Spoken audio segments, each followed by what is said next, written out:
is to co-know what God knows about us. That's the most beautiful process you can go through. Wow. So if you read Romans 12:2, he said, "Do not allow current religious traditions to mold you into its pattern of reasoning. Like an inspired artist, give attention to the detail of God's desire to find expression in you. Become acquainted with perfection. To accommodate yourself to the delight and good pleasure of Him will transform your thoughts afresh within."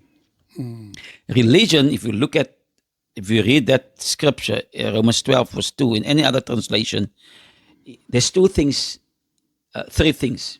The one thing he say, don't be conformed. Yeah. Then he say, but be transformed Yeah. by the renewing of your mind. Now, if you say do not be conformed, is the word schema or scheme.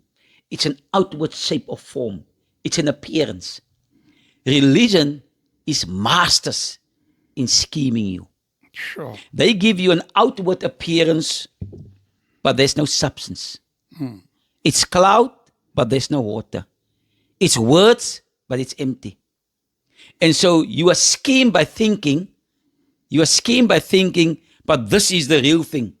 It's like someone bringing you a car and he park it in front of you, but when you walk around, you see it's only a car, but it looks like a car. It's only the outward appearance. Yeah. He said, don't be conformed by that, but be transformed. Now, that word metamorphosis is to change from within. Within. It speaks about your inner substance. Now, this thing is in your outward expression is now in harmony with your inner reality. But to get there, you have to go through the renovation of your mind. Yeah. And it simply means to make anew again from an ascended place, a total reversal to that which were. Come on. So we have the mind of Christ. So when we say renovate your mind, we say go back to the original. Yeah. It means it's new again. Paul said we have the mind of Christ. Yeah. What covers that mind is our topic, the bullshit of religion. It's covered by traditions, Yeah. by religiology, by customs, by things. 144. I mean, you look at Christianity alone, 44,000 denominations. You take your pick. Yeah. What part of the religious Christendom you want to be part of? Pick your poison. Yeah, pick your poison.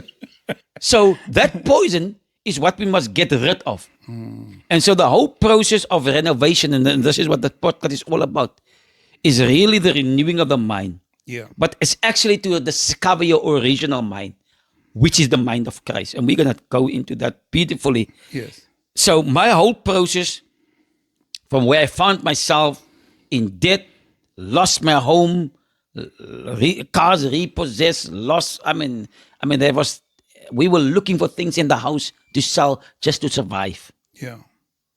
And from that moment, I discovered Christ in me. And I allowed God to renovate my mind through the word of Christ, because Christ, we will have to look at that, because it's not Jesus, it is Christ. Jesus came to introduce us to our Christness. And Christianity, evangelical Western Christianity, focus on Jesus, the historical Jesus, the biblical Jesus. They don't focus on the eternal pre-existed Christ that is now within them. Sure. The whole purpose of Jesus God coming in the form of Jesus, was to introduce, and this is what I'm going to talk about this Sunday. It was the most beautiful love story of a father want to reconnect his sons, humanity, to their authentic identity, because they have forgotten what manner of men they are.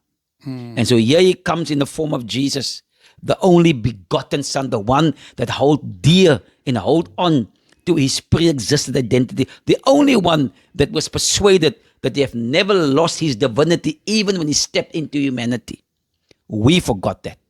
So when we came to the earth, we forgot what manner of men we are. We forgot that we're God men. We forgot that we are the sons of God.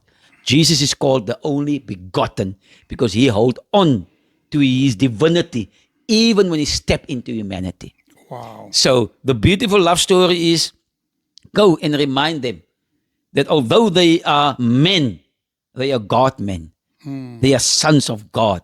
And they can live and express both realms in the same body.